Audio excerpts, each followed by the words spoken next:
How does a gas furnace work? What are the sequence of operations for a gas furnace? A gas furnace is a very simple yet complex piece of equipment. However, when one learns the sequence of operations, it is very simple. Diagnosing can be difficult. So, what are the sequence of operations? First, the thermostat will call for heat. When the thermostat calls for heat, this is step one. Step two, the inducer motor or draft inducer motor will fire up.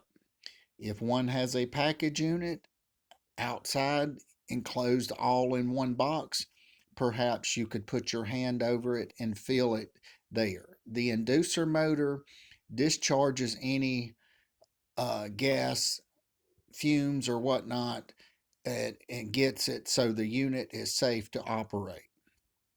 After this, the inducer motor will pull a negative pressure. Hence, the pressure switch will close if operating properly. Once the pressure switch closes, the contacts within the pressure switch will close and make an electrical circuit. Once this happens, step four, the hot surface igniter should turn red if operating properly. When one sees the hot surface igniter turning red, cherry red, the next move is the gas valve will open up to allow gas through the system so that the hot surface igniter has something for combustion.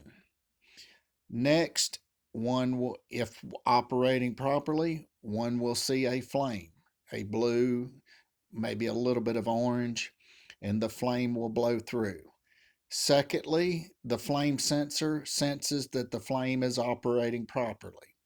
If operating properly, then the blower motor fires up and one should go in the inside of the house and be able to feel warm air coming through the vent registers.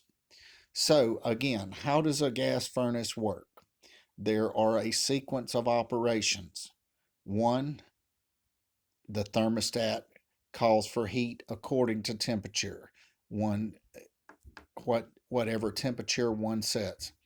Two, inducer motor. Three, pressure switch. Four, hot surface igniter. Five, gas valve. Six, flame. Seven, flame sensor. Eight, blower motor. And if all of these are working properly, you should have heat in the house with a gas furnace. If you like this video, please like and subscribe.